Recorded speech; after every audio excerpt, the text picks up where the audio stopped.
In today's video, we're going to focus on hitting straighter golf shots and learning how to present the square club face to the golf ball through impact. And to demonstrate how simple and easy this is to learn how to control the wrists and the club face through impact, I've brought along a tennis racket. As always, we have our free download. If you check out the description below, the link is there along with some other great resources for you.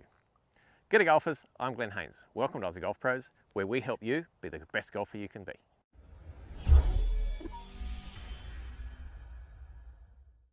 The first thing that we want to point out here is that we mustn't try to keep the club face square to the target line through impact. We wouldn't do that with a tennis racket, and we certainly don't want to do it with a golf ball. So if I just hit a couple of tennis balls through towards the target there, we can see that the racket actually comes around me. It doesn't try to keep square. No one tries to keep the racket square through to the target for any extended period of time. The racket rotates around the body, much as a golf club. And you can see at this point here, the racket is pointing way out there, rotates around to wherever we want to hit the ball, and then it comes around here. So that you can see the finish there, the racket is pointing over there. We want the club face to do the same thing. The club face is going to rotate through impact, and if we just slow this down, we can see here that it's pointing out towards the right. It rotates around to square, and then it rotates around my body as I turn through. Now, obviously, we want to get better at controlling that rotation, and that comes down to what the wrists are doing and how we learn to control the club face. So let's go back to the racket. So if we focus on the right hand, here and the right wrist, if we want to leave the face open, hit a fade and hit the shot out to the right more, we're going to have a little bit more angle of the right wrist there, and we can see that that leaves the racket open and hits it out to the right. If we want more release, we want the ball to go a bit further left, then we want a bit more release, and this wrist is going to release more, and we can see that we start to get into that top spin and more off to the left-hand side and brings that club face around. And the golf club is going to work exactly the same way. That's focusing on what the right wrist is doing. So if I now hit a shot there, this is a 6-iron, but it's going to work the same from wedge right through to driver. The way that we work our wrists through the shot is going to affect the club face. Now, this is assuming that you strike the ball half decently and that you have a fairly neutral or fairly orthodox grip. So now if I demonstrate those two shots, if I want to hit with an open face and hit a fade or hit the shot further to the right, then again, this right wrist for a right-handed golfer, this trail wrist is going to stay cocked and through there a little bit longer. And if I just demonstrate that slowly,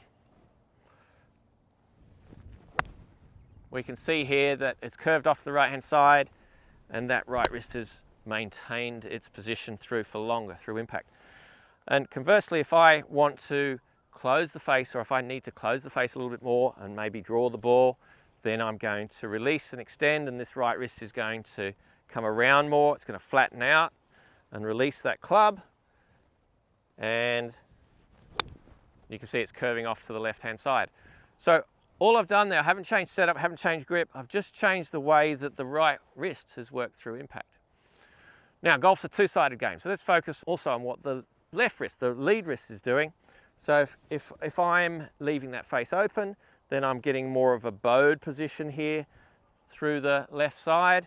And if I'm releasing and drawing and rotating that club face more, then clearly I am rotating the wrists more around this way, a little bit like a frisbee throw.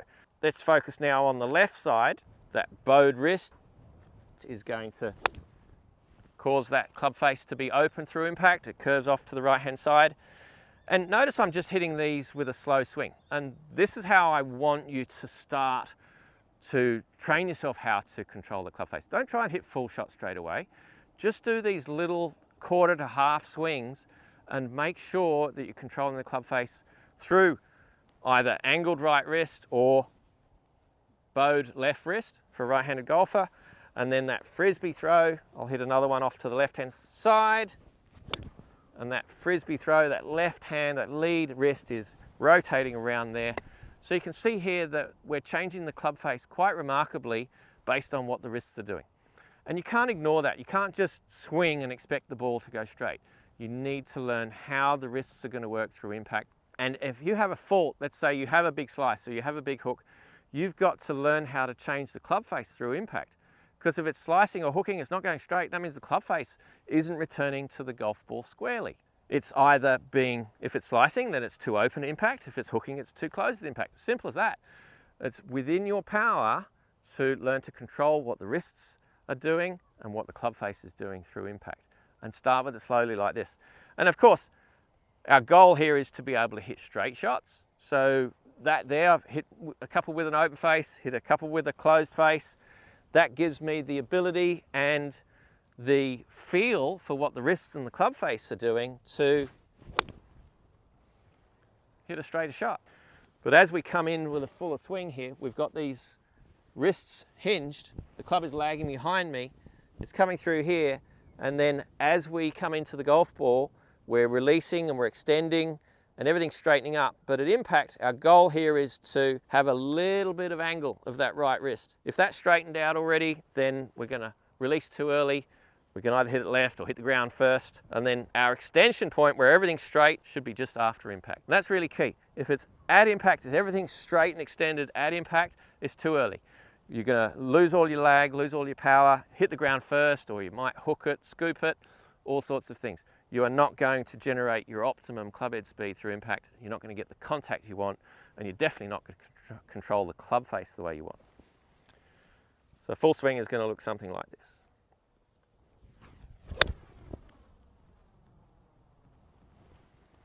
So at impact, there was a little bit of wrist angle of the trail wrist, and the lead wrist was bowed through impact there. You get that happening through impact, through the differential training, through the slow motion drills, then you can learn to square up that club face, hit a lot straighter shots, hit more fairways and greens.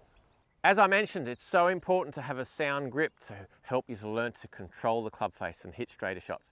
Sure, we see lots of different types of grips on tour, strong and weak and so on, but these pros are hitting thousands of golf balls. It can literally make anything work. So if you really want to set yourself up for the best chance of hitting straight shots, watch this video next, learn how to hold the club properly with an orthodox manner and a nice sound grip. It's really going to stand you in good stead learning to hit straighter shots with that square club face. Check out that link in the description below for your free download. Thank you so much for watching. We look forward to your company next week. Are you the best golfer you can be?